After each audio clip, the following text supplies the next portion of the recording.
a grabarlas.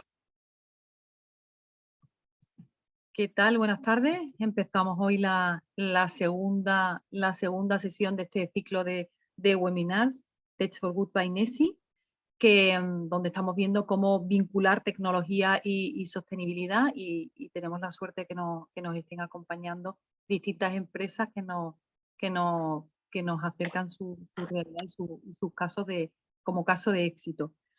Hoy nos acompaña Javier Ortiz, que es CEO y responsable de desarrollo y estrategia digital en Sexta Planta. Hola Javier, buenas tardes. Te agradecemos que nos acompañes y nos cuentes. Sexta Planta es una agencia de turismo digital y mucho más, porque es cooperativa y ahora nos va a ir contando. Y luego nos acompañará Eduardo Aro, que es CEO de Nazaríes, que es empresa de servicios y consultoría en el sector de la información y la comunicación.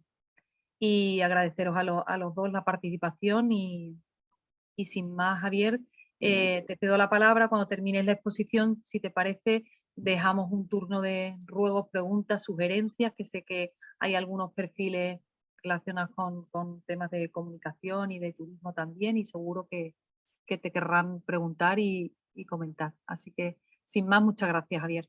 Estupendo, pues muchas gracias a ti, Rocío, gracias a todos por asistir, gracias al Foro Nesi por invitarnos y por contar con nosotros en esta actividad. Voy a haceros una presentación principalmente centrada en lo que es Sexta Planta, lo que hay detrás de Sexta Planta, cuál es nuestra filosofía desde un punto de vista empresarial y a qué nos dedicamos, cuál es nuestro modelo de negocio.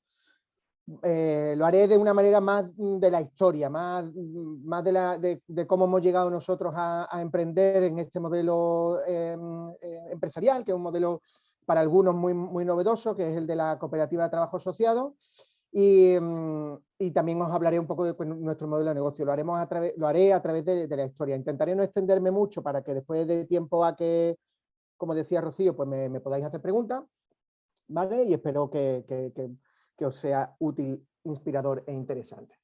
¿Vale? Bueno, pues como bien hemos dicho en la presentación, la empresa es Sexta Planta, aunque bueno, Sexta Planta es nuestro nombre comercial. Luego os hablaré de la estructura de nosotros como empresa.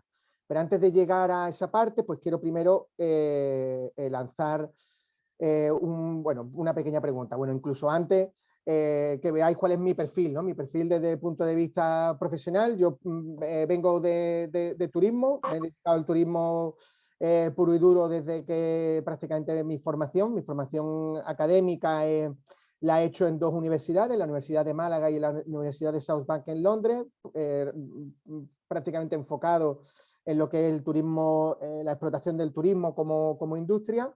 Y a lo largo de mi carrera pues he ido trabajando en distintas empresas multinacionales de distintos modelos, desde la turoperación más tradicional a los modelos más híbridos o puramente digitales, como pueden ser las minis.com o booking.com. Desde el año 2014 soy director general de Sexta Planta. ¿Vale? Y de lo que os voy a hablar es de emprendimiento colectivo, que es un poco la base del modelo cooperativo, y de una cooperativa como modelo de innovación y gestión del cambio. ¿Vale? Pero antes de eso, pues quiero que reflexionemos sobre qué es lo que entendemos por cooperativa. ¿Vale? Como estamos en este webinar online, hago la pregunta y la respondo yo mismo, ¿no? Porque también me ha ocurrido que lo más habitual es que lo que se nos venga a la cabeza son las cooperativas agrarias, ¿vale? Las cooperativas agrarias, que efectivamente es donde prácticamente el modelo cooperativo tiene su origen.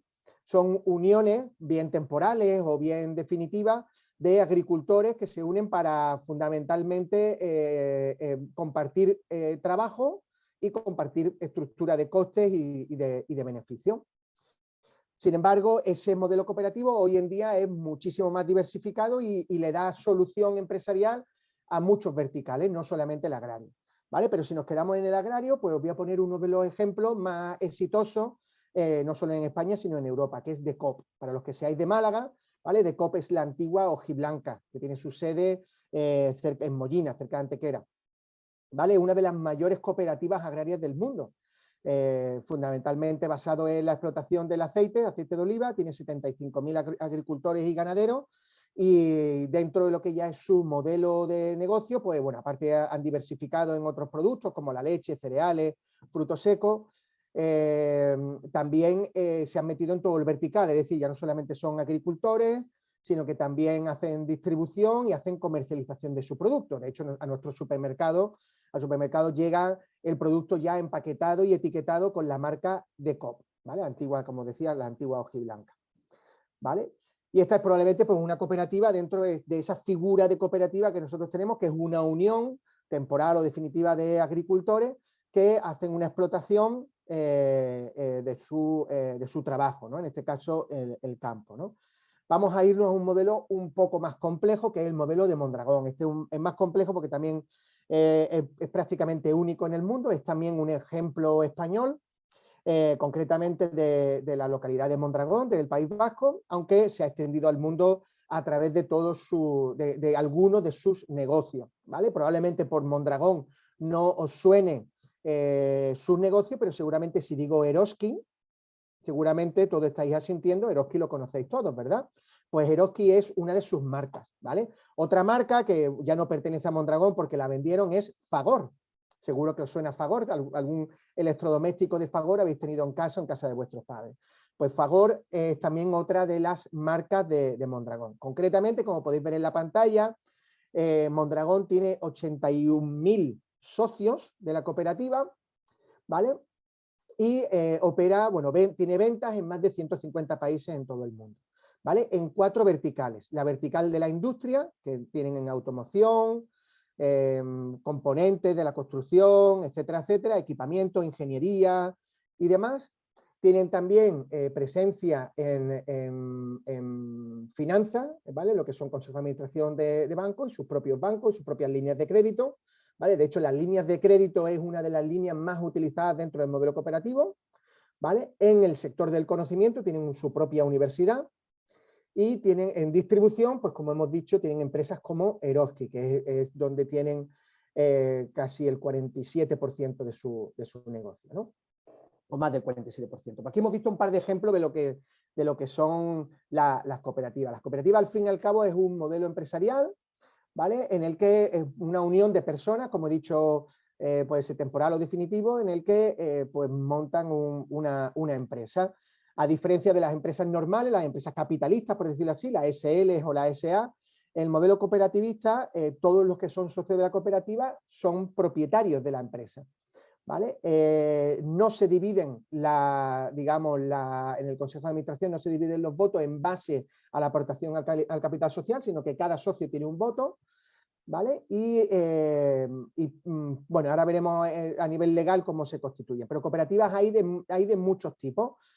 Las cooperativas de primer grado, que son las cooperativas que emprenden de manera inmediata, es decir, yo pongo una cooperativa con unos socios, ¿vale? Y esas cooperativas de primer grado pueden ser de 4 tipos. Esto es según la ley de Andalucía, ¿vale? Que pueden ser de trabajo, ¿vale? Y dentro de las de trabajo pues están las de impulso empresarial, las de transporte y las de interés social, ¿vale? Las de impulso empresarial son muy interesantes porque son las cooperativas que, por ejemplo, permiten a los artistas, los de una banda de música, que hasta hace poco tenían muchísimos problemas, tocar en directo porque los bares no les daban de alta y darse de alta para tocar una noche pues era muy caro. Entonces las cooperativas de impulso empresarial permitían a los artistas darse de alta durante un tiempo determinado, poder facturar y poder recibir una factura y poder cobrarlas, ¿no?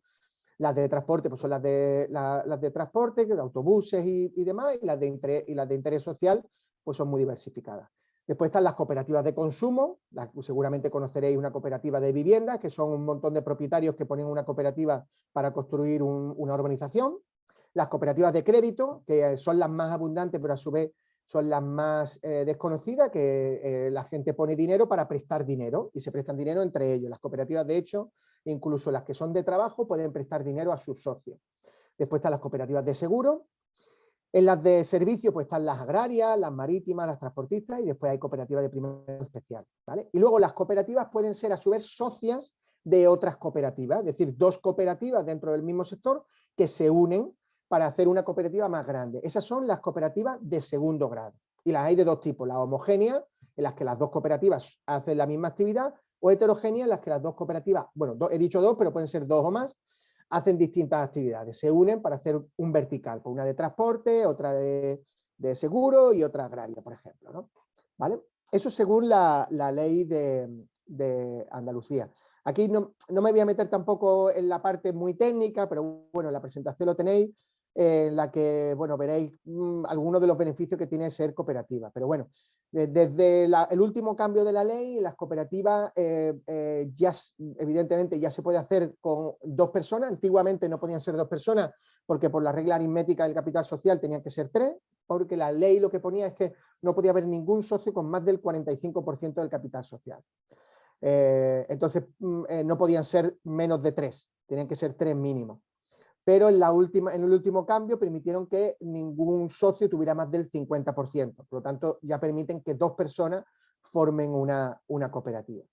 ¿Vale? Y la base de la cooperativa es fundamentalmente eso, es prestar servicio o compartir el trabajo, poner el trabajo en común para producir bienes y servicios, diferenciándose de otro tipo de empresas, ¿no?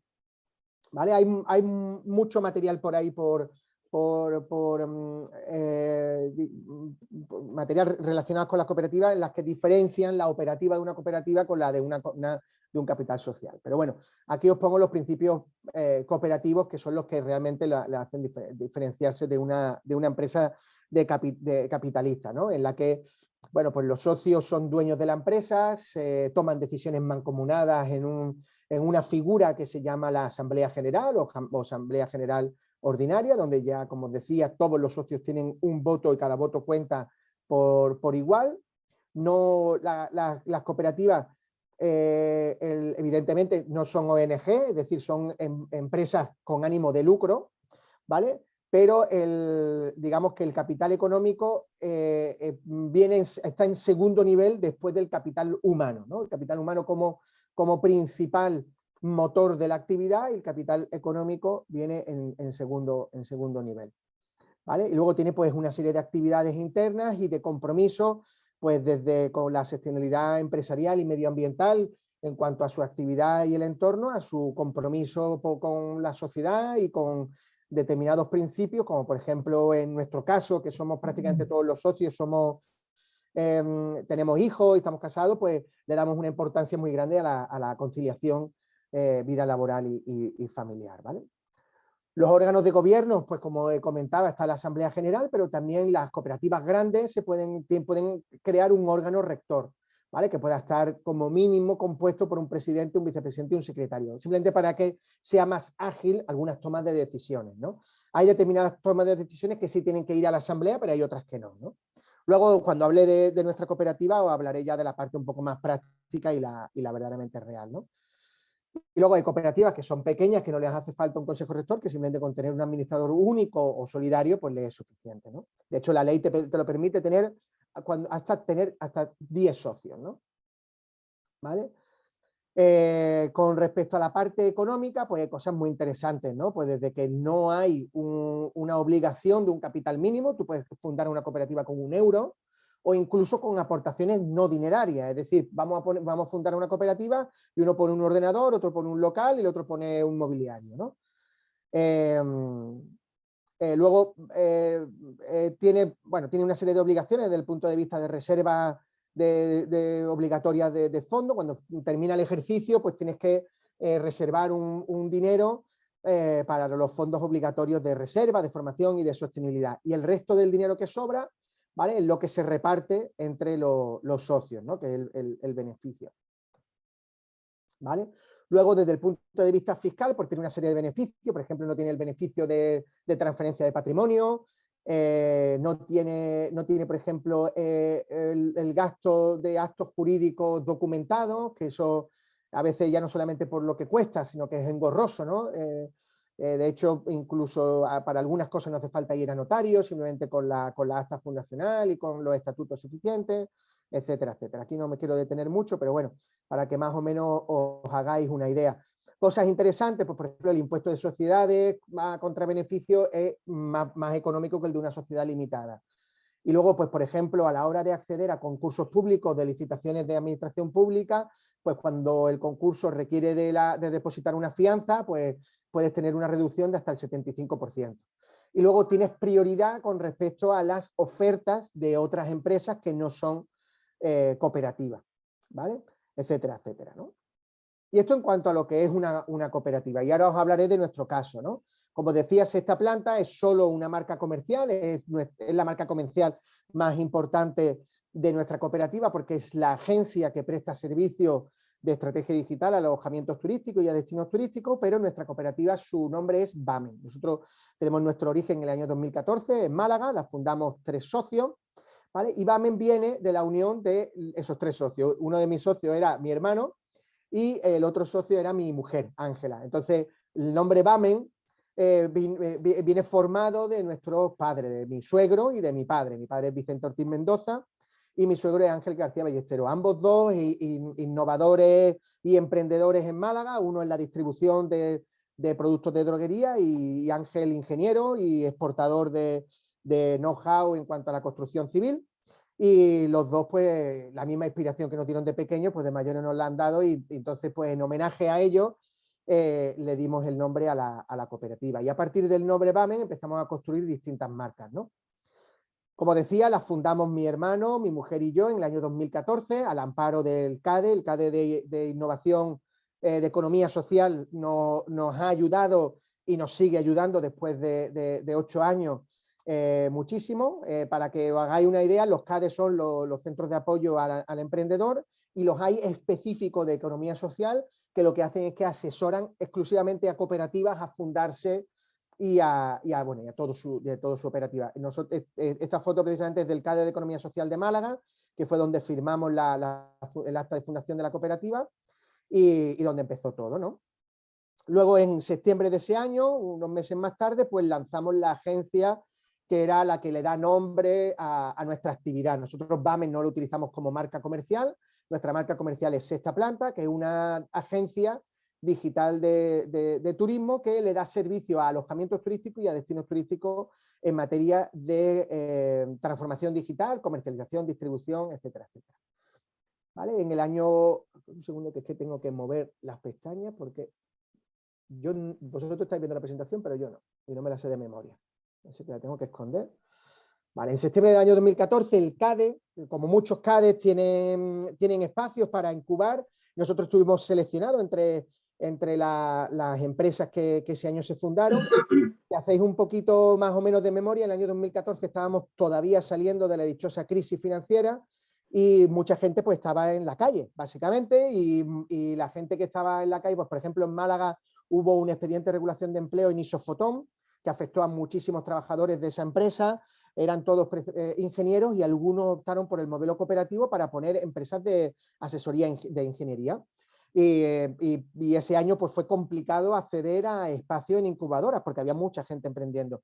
Nosotros tuvimos la fortuna de ser seleccionados entre las empresas que iban a entrar en la incubadora, que una de las cosas más importantes es que te dan un espacio durante 2 años totalmente gratuito, ¿vale? Que eso te ayuda muchísimo a empezar porque el alquiler de un espacio es algo pues bastante caro y costoso, ¿no? Luego en el año 2014 también incorporamos a las marcas Habitación 61, que es nuestro blog, habitación61.com, en nuestra plataforma de comunicación, donde en cierto modo evangelizamos un poco al sector en materias tan complejas como es la innovación dentro del turismo y donde publicamos artículos, algunos más técnicos, otros menos técnicos, sobre cosas que ocurren en el sector. Y este blog, que lo fundé yo como un blog personal en el año 2012, en el año 2014 lo transformamos y lo convertimos en el blog corporativo de la empresa. En el año 2015 lanzamos nuestra plataforma. PMS es plataforma de gestión de alojamientos turísticos, fue un desarrollo que hicimos in-house y lo lanzamos como nuestro primer producto online. Es una plataforma en la nube para que los alojamientos puedan no solamente gestionar el back office de sus reservas y de sus clientes, sino también conectarse a los principales portales de comercialización como son Booking, Expedia, Airbnb, etcétera, etcétera. En el año 2016 Canal Sur pues, nos selecciona entre proyectos así interesantes y grabó uno de sus programas del programa documentales que se llaman Tesis, en los que nos pidieron pues una colaboración y tenemos ahí una participación interesante. ¿Vale? En el año 2017, aunque esto ya es más personal, menos relacionado con la cooperativa, pero la Facultad de Turismo de la Universidad de Málaga pues me otorgó el premio Antiguo Alumno de Honor, ya no solamente pues, por mi carrera profesional, sino también por el vínculo que sigo manteniendo con la facultad, que es un vínculo que hago prácticamente en mi tiempo libre, dando clases, dándole apoyo a los alumnos. Yo llevo colaborando con la Universidad de Málaga desde el año 2007, tanto dando clases en máster, dando charlas, conferencias, incluso algunas sesiones de mentoreo con los alumnos, y también pues, actualmente estoy entre los socios fundadores de la Asociación de Antiguos Alumnos y actualmente soy vicepresidente de la Asociación de Antiguos Alumnos de la Facultad de Turismo de la Universidad de Málaga. Desde el año 2018 colaboramos con la Diputación de Málaga, con el Patronato de Turismo Costa del Sol, en un programa de incubación y aceleración empresarial que se llama Tourism Hub. Lo que hacemos es una mentoría a proyectos que están empezando para ayudarles a arrancar su proyecto en las fases más iniciales, ¿no? Desde transformación de ideas en negocio, desarrollo de modelos de negocio, etcétera, etcétera. ¿Vale? En el año 2018 también tuvimos una suerte enorme de formar parte del equipo de desarrollo de la plataforma de gestión de destino turístico de Andalucía, del Destino Andalucía, que lo gestiona la empresa pública Turismo Andaluz, adscrita a la Consejería de Turismo. Sacaron un proyecto a concurso público para renovar su portal, y junto con la Universidad de Málaga y uno de nuestros principales partners, que es Guadaltel, ganamos el concurso y durante 3 años estuvimos desarrollando la nueva plataforma de gestión, que actualmente es la que utiliza el Gobierno de Andalucía para la promoción del destino turístico Andalucía. ¿Vale? En nuestro currículum de proyectos internacionales, pues tuvimos un proyecto muy interesante y a la vez también muy gratificador, porque me permitió viajar a República Dominicana en varias ocasiones y pasarlo muy bien, por supuesto, en un proyecto de impulso empresarial en las zonas menos desarrolladas de República Dominicana. Todo el mundo conoce República Dominicana por Punta Cana, por la zona norte de la isla, que está muy desarrollada en turismo, pero la zona sur, la zona de Enriquillo, está menos desarrollada, y allí como mucho lo que tienen es la Universidad de Ucateva, que tienen algunas titulaciones específicas de turismo, y allí estuvimos apoyando no solamente a la titulación, sino también a algunas empresas para desarrollarse y ser más competitivos en el ámbito turístico. En el año 2018 fuimos finalistas de los premios Innovation Talks organizados por BBVA y el Grupo Yolín, en la categoría de marketing y comercial. Entonces aquí una de las cosas que este tipo de premios empezaron a ayudarnos fue a darle visibilidad no solamente a Sexta Planta, por supuesto, sino al modelo cooperativo dentro de un ámbito que era poco conocido, que es el ámbito de la innovación y del marketing digital, ¿no? Dentro del proyecto que antes os he comentado de República Dominicana, otra de las cosas que hicimos, que también fue muy interesante, fue desarrollar la marca turística de un nuevo destino, del destino Costa del Sur, que bueno, todavía lo utilizan, es una nueva marca, que precisamente corresponde a las 8 provincias de esa zona de la que os comentaba antes, donde estuvimos participando en ese proyecto de impulso empresarial. ¿Vale? En el 2019 también recibimos el premio de FAECTA a la cooperativa más innovadora, dentro de los premios al cooperativismo de la provincia de Málaga.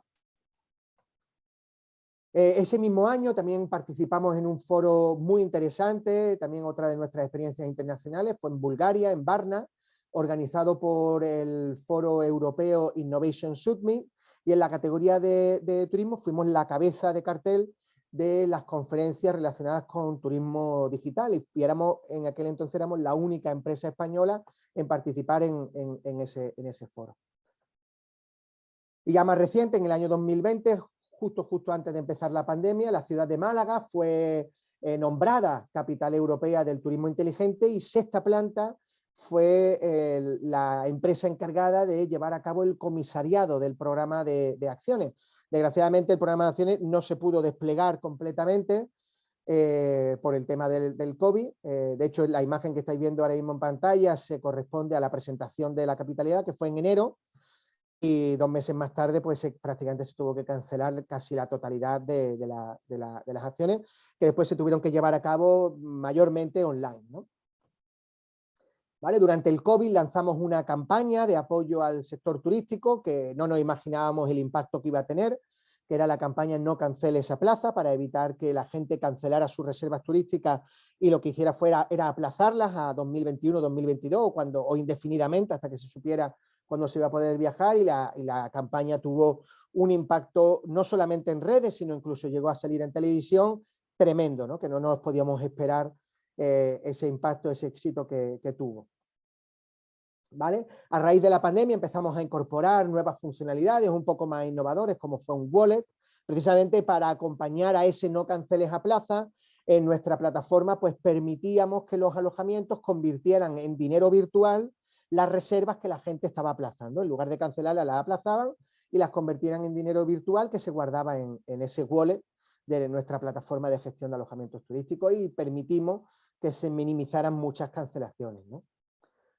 Luego también bajo el ámbito, el paraguas del mundo del COVID, lanzamos nuestro producto también para restaurantes, que era Carta. Es una carta digital para restaurantes y bares bueno, pues con la innovación de que no es un PDF. Seguramente algunos, sobre todo los que utilizáis gafas de cerca, tenéis que hacer zoom en vuestros móviles para leer los PDF, y la diferencia con Carta es que Carta no es un PDF, es una página web online que tú puedes acceder a ella desde tu móvil como usuario, como comensal, pero el restaurante también puede acceder a la carta y hacer todos los cambios que tenga a diario, desde menús del día, las ofertas del día, las ofertas de la semana, etcétera, etcétera, cuando en un PDF es más complicado hacer esos cambios, ¿no?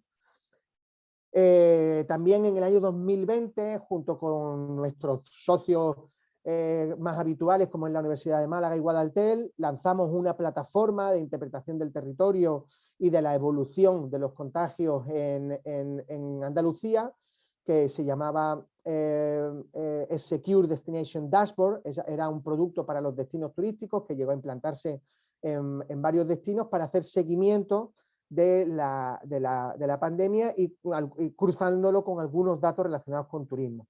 La Corporación Tecnológica Andaluza, el CTA, nos otorgó el primer premio al reto Turismo Post-COVID-19, a la mejor solución innovadora. ¿Vale? Desde el año 2021 también venimos trabajando en proyectos europeos. Esto es otra de nuestras experiencias internacionales, con 6 socios de 6 países distintos en Europa. Trabajamos en una idea muy innovadora bajo el paraguas de los fondos Erasmus+, con el nombre SkillSwap. En lo que pretendemos o lo que estamos investigando es de qué forma empresas pueden intercambiar personal para hacer un intercambio de habilidades. Es decir, de una empresa, una agencia de viajes, intercambiar personal con un hotel para que el personal de la agencia de viajes adquiera nuevas habilidades en el hotel y viceversa, ¿no?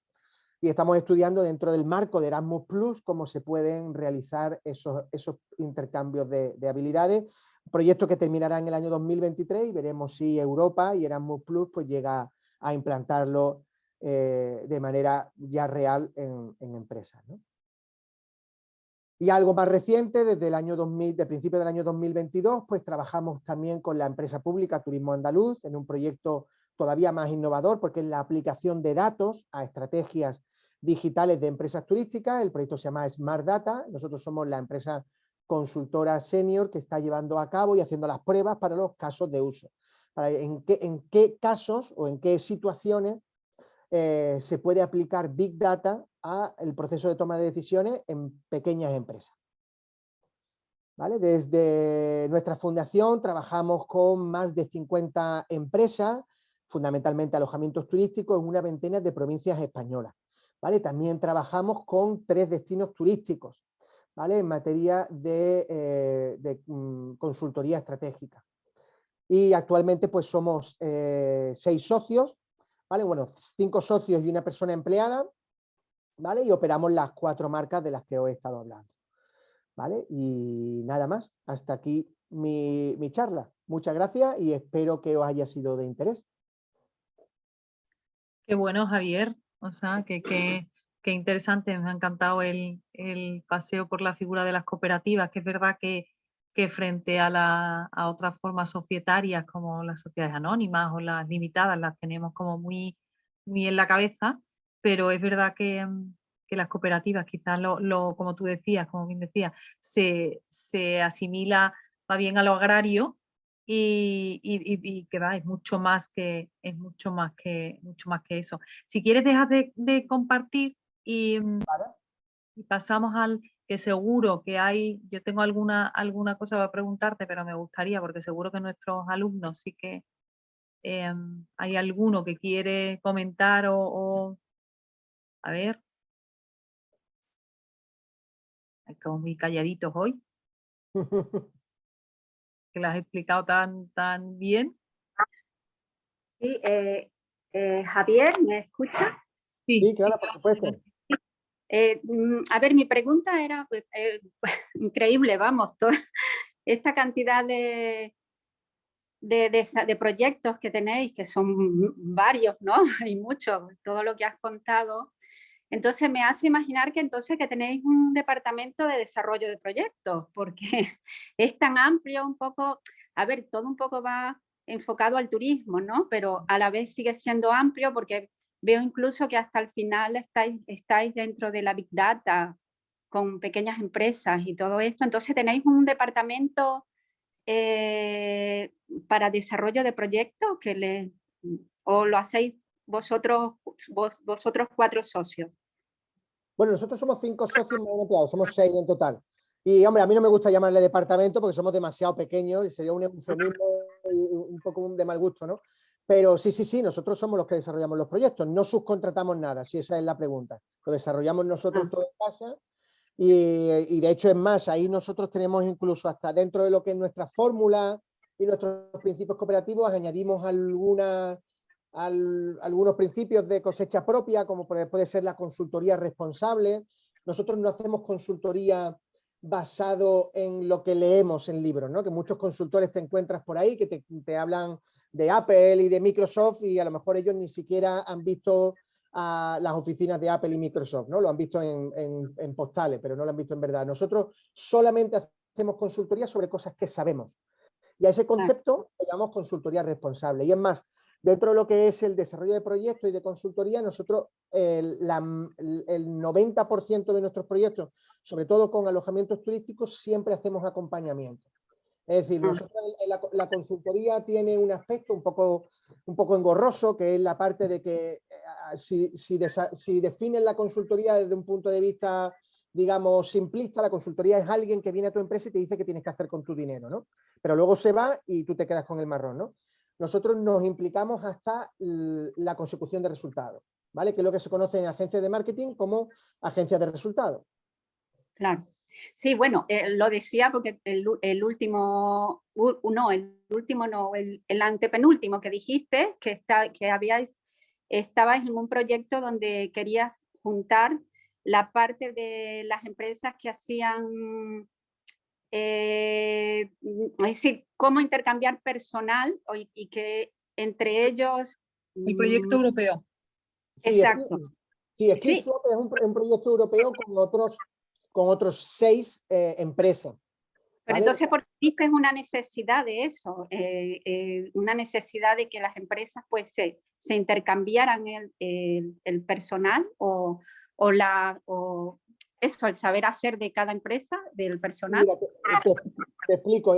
Los proyectos europeos normalmente parten de una idea de un socio que redacta el proyecto. En este caso es Renova, es una consultora británica. Idea del negocio, sí, cierto. ¿Vale? Es una idea, son ellos los que redactan la idea de Skillswap, de intercambio de habilidades, es una idea que está vinculada a uno de los principales problemas que tiene el turismo, que es la captación y retención del talento, ¿vale?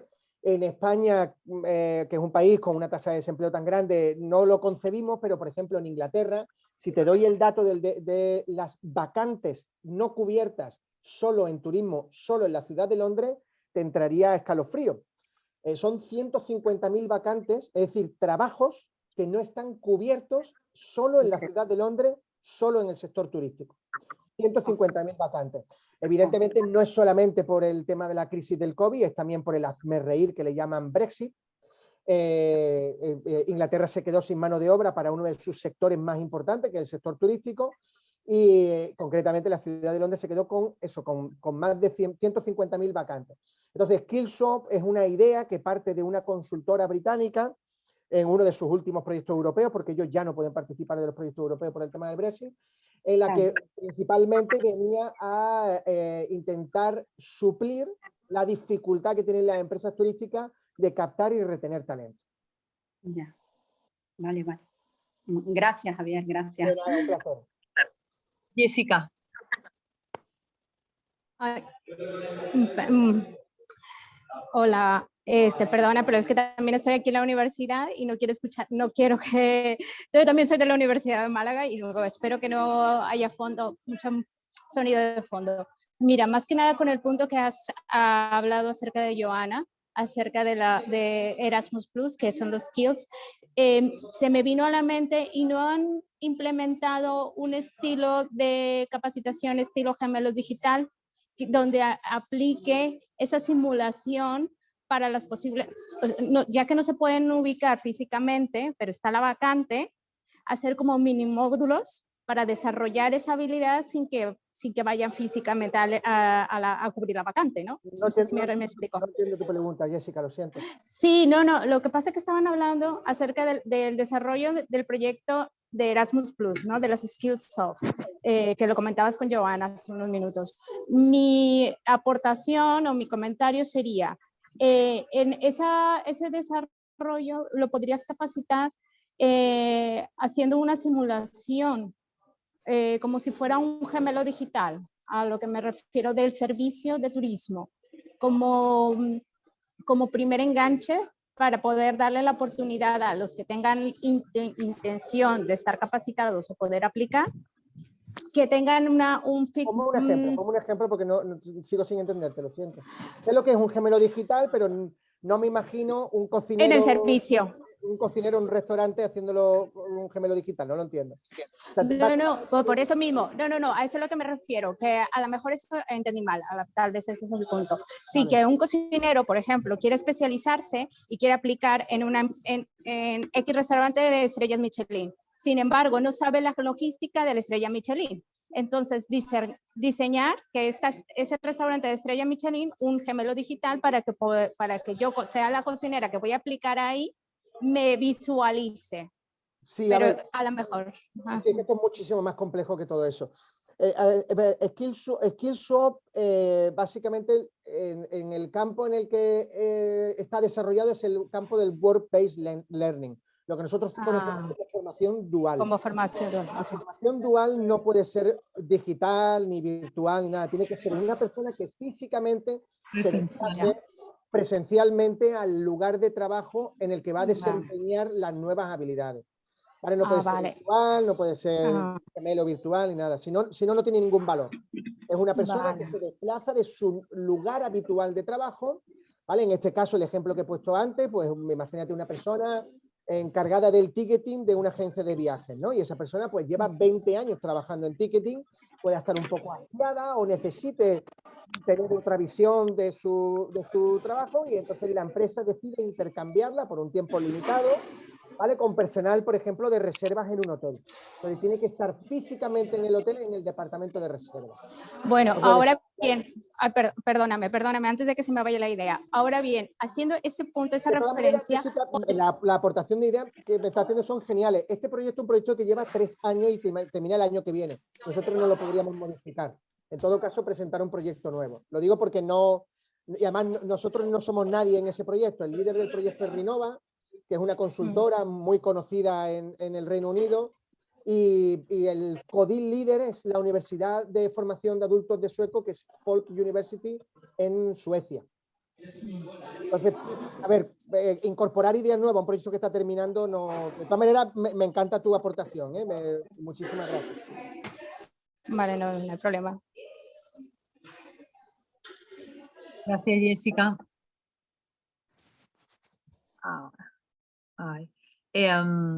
Y Javier, lo último, leía en uno de los artículos que publicaste de Internet hace el turismo más vulnerable, ¿sí? Sí, Internet hace el turismo más vulnerable por una razón muy sencilla, porque una mala reputación de un alojamiento puede acabar por ya no solamente destrozar el alojamiento, sino que tengan que cerrar, ¿no?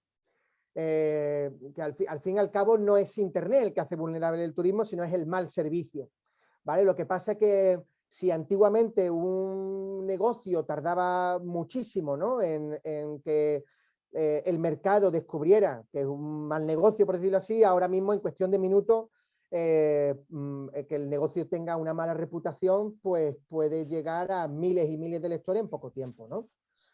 Tanto para bien como para mal, ¿no? Tiene las dos caras, ¿verdad? Como para bien, efectivamente.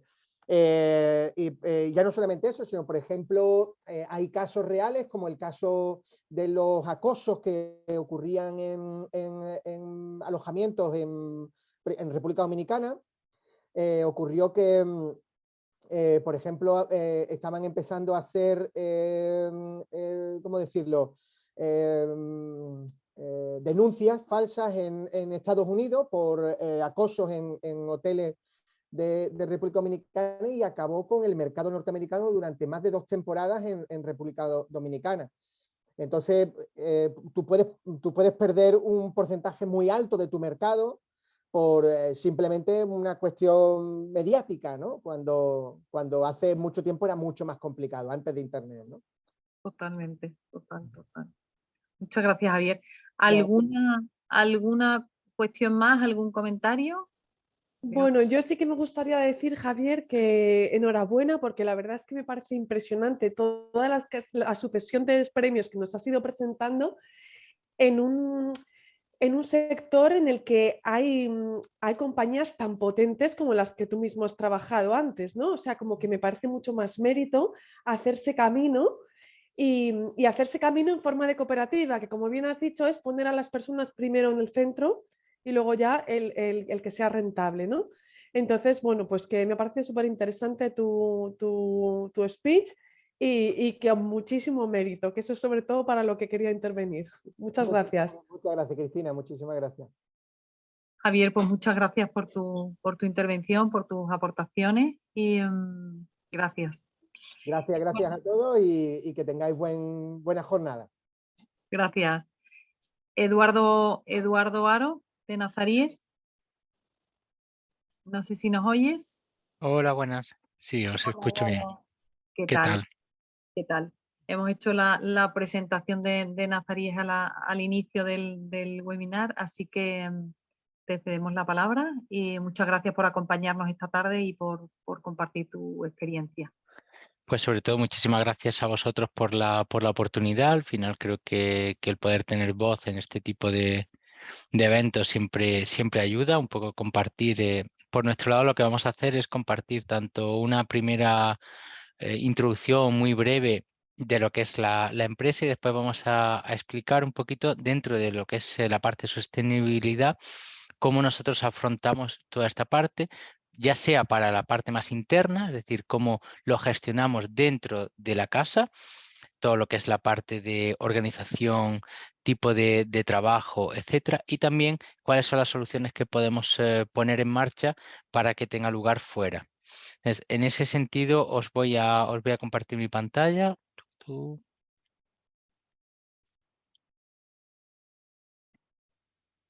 Creo que ya se ve mi pantalla. Vale, pues un poco para hacer más amena la charla y que no se haga muy pesada, sobre todo vamos a ver unas cuantas slides. Primero es quiénes somos. Nazaríes Inteligenia es una empresa de Granada que empieza hace 12 años. Hasta ahora hemos ido evolucionando poco a poco. Digamos que somos una generación que nos tocó irnos fuera y después volver a casa. Y uno de los puntos en los que más trabajamos es en la parte de Industria 4.0, y eso va a ser uno de los focos que vamos a utilizar hoy para explicar cómo la Industria 4.0 nos puede ayudar en todos los puntos de sostenibilidad en las empresas, ya sea dentro de la propia empresa o utilizándolo para afuera. Para que tengáis un ligero overview de nosotros, es una empresa muy comprometida con las personas, es algo que llevamos en vena desde que empezamos. con los pies en el suelo, no buscamos ir grandes crecimientos, buscamos ir paso a paso. Y esto nos ha permitido en los últimos años pues, poder estar en diferentes localizaciones, aún teniendo la base central, los headquarters en Granada, pero ya con presencia tanto en Madrid, Barcelona, como en la parte de América, que la estamos operando desde Buenos Aires y Miami. ¿Qué hemos hecho durante todos estos años? Hemos ido creciendo en número de compañeros y compañeras de forma gradual. El último año ha sido un poco fuera de lo normal, pero ha sido debido a una fusión que hemos realizado con una empresa gemela, y eso nos ha llevado, digamos, que a otro nivel.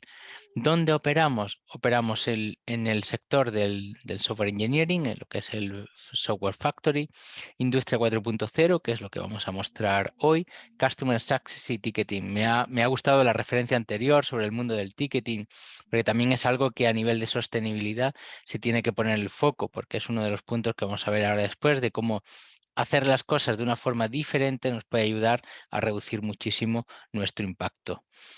Todos estos años nos han ido obligando, y el tipo de clientes con los que colaboramos nos han obligado a certificarnos en diferentes tipos de normativas, tanto a nivel de calidad como a nivel de seguridad. Ahora justo precisamente incorporamos la 14001, que es algo que, esto sí lo digo como recomendación, nosotros en su momento no lo hicimos cuando o empezamos a certificarnos en ISO 9001, y sí recomendamos que se hagan a la vez, porque realmente es algo que se puede llevar en paralelo de una forma muy adecuada. Y empezamos con 9001 hace 8 años, por lo tanto también es cierto que ahora lo vemos con perspectiva, pero sí invito a todas aquellas empresas que empiecen con el mundo de las certificaciones, que ya desde el inicio cojan directamente la 14.000, porque si vamos con una 9.000, el impacto que vamos a tener que hacer va a ser muy reducido. Hemos querido poner un poco una visión de las diferentes oficinas, y aquí sí quería hacer algunos de los detalles que utilizamos en cómo operamos a día de hoy con el total de compañeros y compañeras que estamos dentro de la casa, cómo podemos reducir nuestro impacto. Hay cosas tan sencillas como regalar tazas. Nosotros todos nuestros empleados tienen tazas de la empresa, lo cual nos evita que tengamos que estar usando vasos de plástico para beber agua o beberte un café, etcétera. Ya no estamos ni siquiera hablando de la parte de vasos reciclables, que también puede ser otra opción. Pero ese tipo de acciones, o por ejemplo, tenemos sensores de CO2 en las diferentes localizaciones. Con los sensores de CO2 podemos analizar cómo está cada una de las instancias, y así podemos ventilar mejor. Podemos ventilar cuando realmente sea necesario. También los sensores de CO2 tienen temperatura y humedad, y podemos ir registrando cómo estamos a nivel de temperatura para que no te llegue como nos pasa muchas veces en muchas instalaciones, que hemos llegado a sitios donde hace mucho frío estando en verano, o hace mucho calor estando en invierno. Eso no tiene sentido.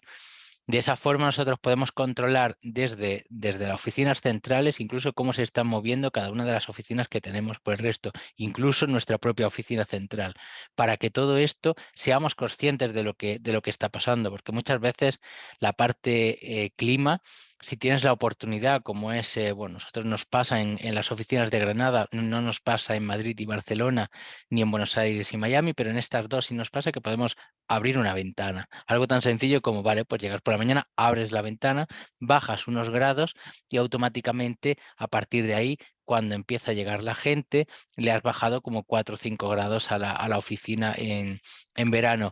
Un acto tan sencillo como este, nosotros se lo hemos explicado y hacemos charlas internas lo llamamos TED, dentro de la casa, para que la gente entienda que algo tan sencillo como, si eres el primero que llegas, te abres la ventana y bajas esos grados, va a hacer que después a las 11 de la mañana hayamos bajado los grados como 3 o 4 con respecto a lo que es el uso de la oficina. O sea, ese tipo de actividad es algo que nos gusta compartir, lo hablamos mucho con todas las empresas de nuestro sector y de otros sectores, porque a veces hacer muchas cosas es mucho más sencillo de lo que parece. Fuera de todo lo que es la parte interna dentro de la casa, también trabajamos muchísimo de cara hacia afuera. ¿Qué hacemos hacia afuera? Hacemos mucho proyecto de Industria 4.0. Cuando hablamos de Industria 4.0, lo primero es, bueno, ¿y esto qué es? ¿Qué diferencia hay entre Industria 4.0, Internet of Things? Como yo digo muchas veces, al final esto antiguamente se llamaba conectar cacharros a Internet y ha ido evolucionando desde 2008 que empezamos hasta ahora. Ahora digamos que Industria 4.0 es lo que más o menos el sector entiende. ¿Por qué es tan importante en todo nuestro entorno estos momentos o esta digitalización de cara a la parte más industrial o el conocimiento del dato? Porque gracias a toda esa información podemos actuar de forma muy clara en diferentes sectores. Industria 4.0 no es hacer un producto que te va a funcionar en un determinado sector, es tener un impacto mucho más grande, es poder empezar desde la parte de residuos. Nosotros optimizamos rutas de camiones de recogida de residuos para que en lugar de pasar por todos los contenedores de una ciudad, lo que conlleva tanto en gasto de personal como en gasto de gasolina de los propios camiones, solo pasen por aquellos contenedores que realmente tienen más de un 60% de capacidad, es decir, que están llenos más del 60%. Estamos ahorrando. Es un hecho súper sencillo que hace que los camiones de recogida de residuos sean más óptimos.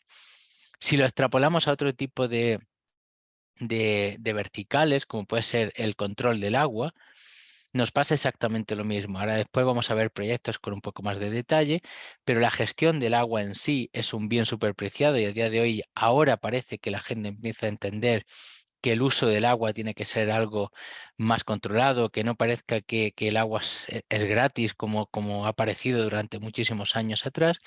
Y también que algo tan sencillo como abrir un grifo y que salga agua es algo súper complejo y requiere muchísima de infraestructura por detrás para que cada uno en nuestras casas podamos abrir un grifo y que salga agua.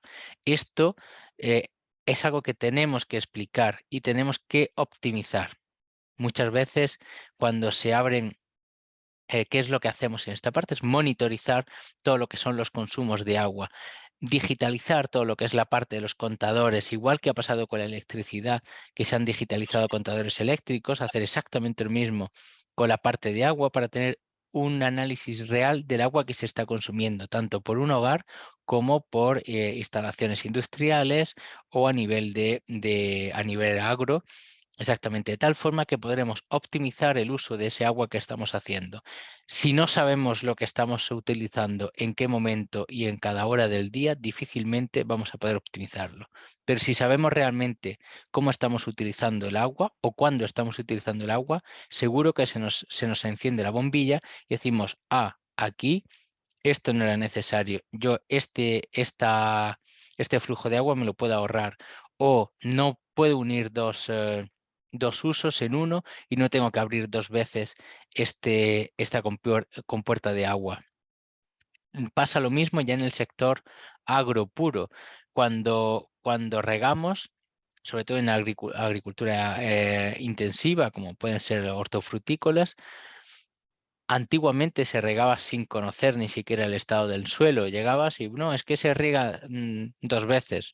Bueno, se riega dos veces si realmente la planta necesita que se riegue dos veces, ¿no? O es que tú tienes que comer porque directamente, no, es que se tiene que comer. Vale, y si no tengo hambre, tengo que preparar un plato de comida realmente si no tengo hambre y no me lo voy a comer, pues es exactamente lo mismo sucede con las plantaciones. Por lo tanto, se está trabajando muchísimo. Cuando empezamos con las primeras instalaciones en invernaderos, era algo súper novedoso, eran cajas enormes metidas dentro de un invernadero y decían, bueno, ¿y esto para qué? Si yo conozco mi finca mejor que nadie.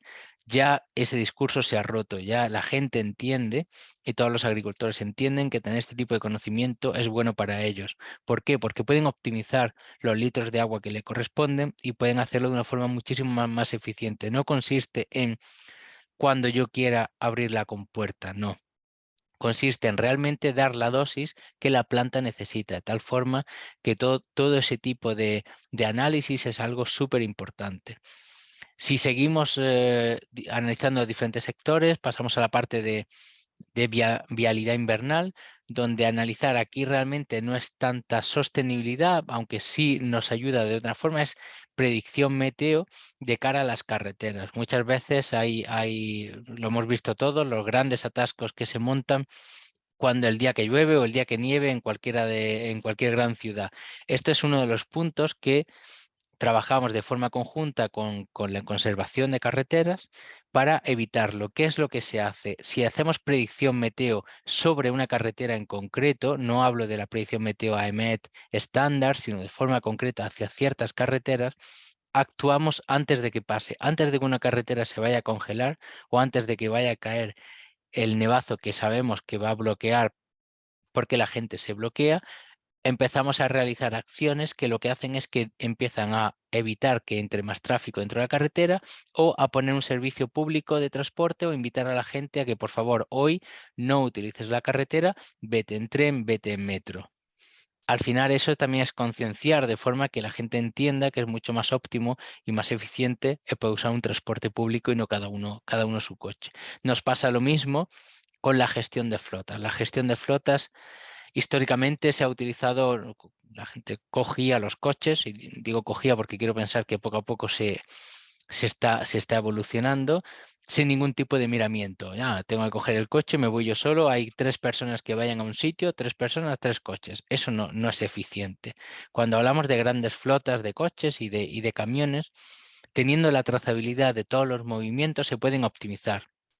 Se utiliza tanto para optimizar grupajes de camiones, lo que quiere decir si tenemos varias rutas que te lo están haciendo de la misma forma, puedes optimizar dichos 2 camiones y unificarlo en uno porque cada uno de ellos va con el 50% de la carga. Pero pasa lo mismo con la parte de conservación de coches o de coches de servicio. Muchas veces los coches de servicio se utilizan para actividades que no se tendrían que utilizar o se utilizan de forma ineficiente porque a lo mejor ni siquiera el operario paga la gasolina de ese coche. Pero al final hay alguien que termina pagando esa gasolina. Por lo tanto, poder tener esa trazabilidad es algo súper importante. Y por último, todo lo que es la parte de iluminación. Hemos hablado de agua, iluminación, nos pasa exactamente lo mismo. Es algo que está en nuestro día a día y que a veces no nos damos cuenta. Hemos tenido mucha polémica con toda la parte de si luces de Navidad, no luces de Navidad, qué intensidad de las luces de Navidad. Lo primero es saber cuánto consume lo que tenemos y cuando ponemos, estos son contadores en los que la persona puede saber exactamente lo que está consumiendo, cuando se lo ponemos a una fábrica o a un túnel en una carretera, lo primero que se dan cuenta es, mira, es que si yo hago me gasto 5, 10, 15.000 euros o 20.000 euros en cambiar mis luces antiguas por luces LED, lo que estoy consumiendo realmente lo voy a recuperar en 3, 4, 5 años. Y eso hasta que no se lo demuestras con cifras sobre su propia instalación, muchas veces hay mucha gente que no lo quiere ver y es simplemente negación y no querer verlo y tienes que llegarle con casos prácticos donde realmente demuestras que eso es posible y que además es algo que casi debería de estar obligado a hacerlo y si no lo hace de mutuo propio, por lo menos debería entender que eso existe. Ahora vamos a pasar a algunos proyectos más concretos para poder aterrizar un poco todo esto que hemos contado. Cuando hablamos de agricultura y de la monitorización dentro de la parte más agricultura, aquí se utilizan diferentes tipos de sensores. Al final lo que se busca es tener un conocimiento de lo que es la parte del suelo, es decir, como pueden ser sensores de este tipo, en los que sabes la humedad, la temperatura y la conductividad del suelo, o en este caso el nitrato y el potasio, para saber lo que realmente la planta necesita o cómo está el suelo del que la planta se alimenta. Y otro tipo de sensores, ya sea de radiación solar, de temperatura de humedad o pluviómetros, para saber lo que está cayendo, de tal forma que podamos jugar entre lo que realmente nos está llegando y lo que tenemos en suelo. Este tipo de soluciones a día de hoy se instalan en muchísimos sistemas. He cogido un caso que me parece especialmente relevante, como puede ser Qatar. Uno de nuestros partners en Qatar utiliza estos sistemas, donde más importante que hacer un uso eficiente del agua que en un país como puede ser Qatar y en concreto en todas las instalaciones que están haciendo agrícolas alrededor de Doha. Por lo tanto, es algo que si ya desde países como Middle East lo están viendo tan claro, es algo que tenemos que empezar a fomentar dentro de la casa, que es una realidad que ya se está consiguiendo.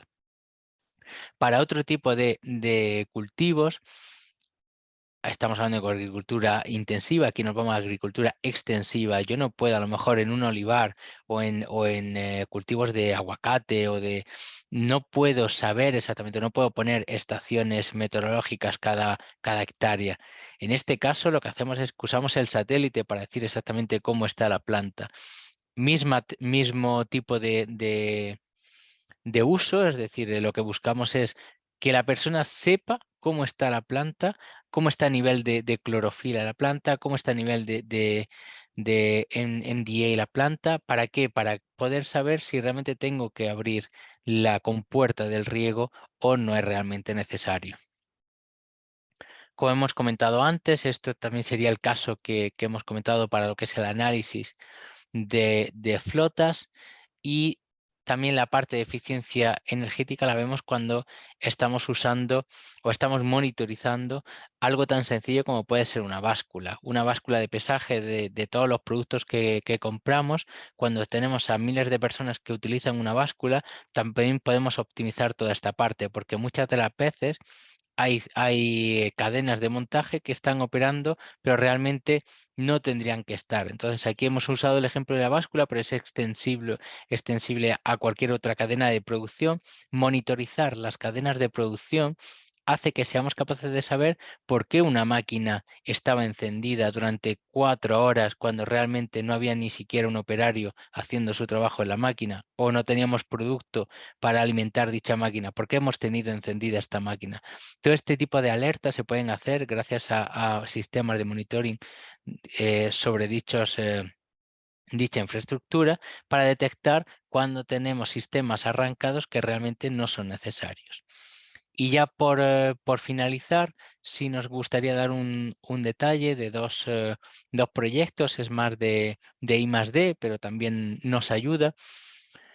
Históricamente, para hacer cualquier tipo de análisis, lo que se ha cogido es coger muestras de productos, me los llevo en el laboratorio, utilizo sistemas dentro del laboratorio. Todo esto es mucho más complejo y nos requiere de muchísimo más esfuerzo y desde un punto de vista humano, pero también desde un punto de vista técnico y de recursos, porque requiere una persona que se desplace, que vaya al laboratorio, que mande una muestra, que la muestra se recoja, etcétera, etcétera. Utilizando sistemas que te den datos sobre el lugar, puedes evitar todo ese proceso de la cadena. En este caso hemos cogido un ejemplo de un sensor que estamos fabricando, bueno, ya está fabricado, que es para poder analizar la grasa de la maduración de un aguacate sin tener que quitar el aguacate del árbol. No hay que cortarlo. Por lo tanto, los técnicos agrícolas pueden decidir si cogen los aguacates de una finca o no, sin tener que coger una muestra de los aguacates, mandar a un laboratorio, esperar y volver a ir una segunda vez. Al final estamos ahorrando tiempo y dinero en todo ese proceso. Y por finalizar, el proyecto que creo que va a ser un poco el más disruptivo de cara a todo lo que estamos hablando de eficiencia, es en el control del agua. Vuelvo a hacer mucho hincapié, creo que el agua es uno de los valores, es el valor más preciado que tenemos, y no hemos sido conscientes de ello, no estamos siendo conscientes, o nos falta hacer un poco más de mentoring de cara a lo importante que es para todo, o sea, para toda la industria. Ya no hablo solo para la parte más personal, pero también no hay nada que se mueva sin agua, desde cualquier sistema de producción a engranajes, etcétera. Es decir, ¿qué es lo que estamos empezando a trabajar? Estamos empezando a trabajar en lo que es la compra-venta de agua con sistemas de blockchain. ¿Esto qué es lo que hace?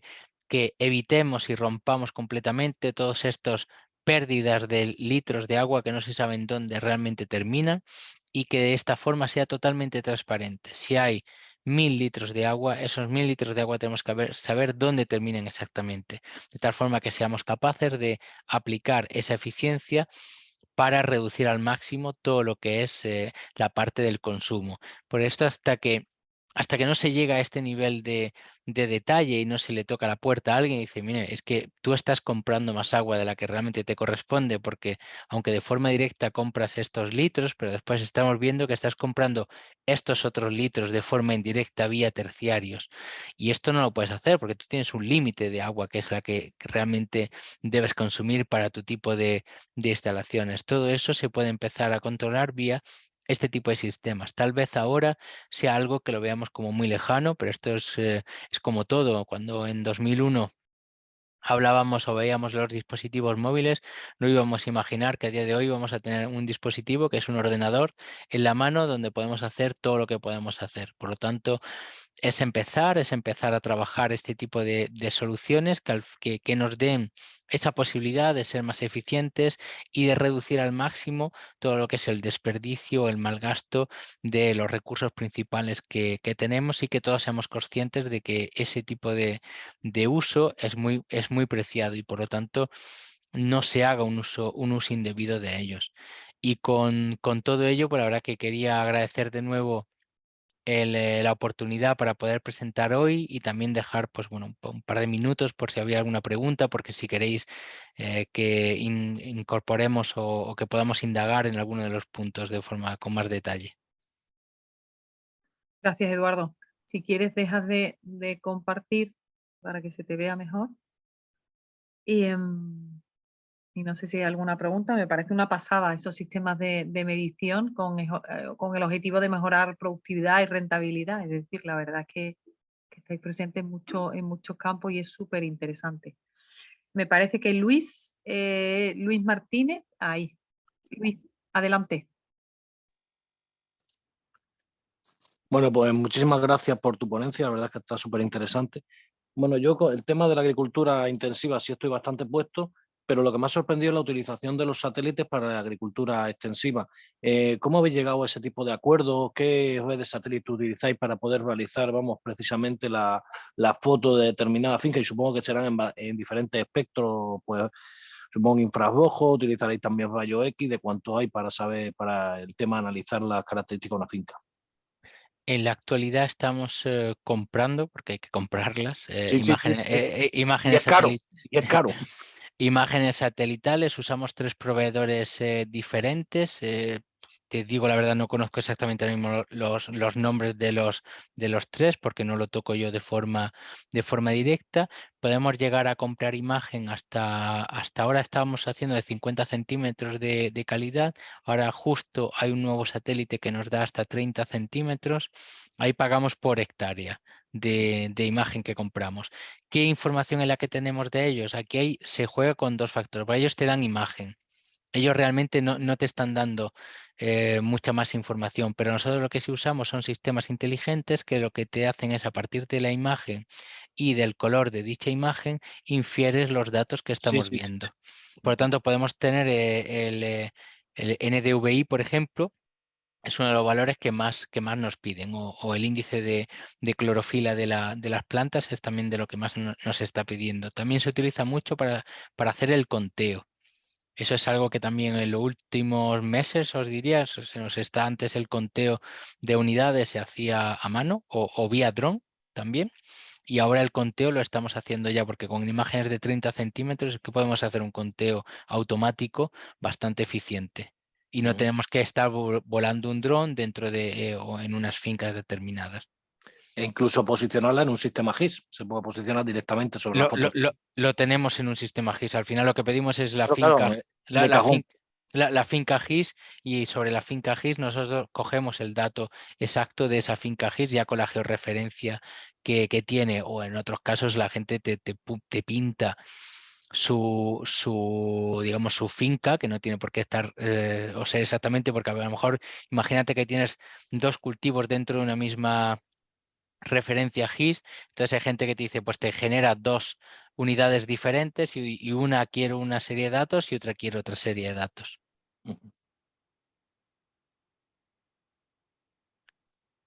No sé si con esa parte, Luis, más o menos Sí, sí, es... sí, completamente. Me has respondido completamente. Muchas gracias. Gracias. Gracias, Eduardo. ¿Alguien más que quiera comentar o preguntar algo?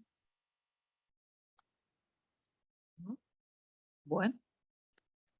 Bueno, pues Eduardo, Pues, muchísimas gracias. muchas gracias. Muchas gracias. Yo, si nadie más va a decir, mira, sí, Joana también quiere Buenas, intervenir. Bueno, yo, vale, como has levantado así la mano me había parecido, perdóname.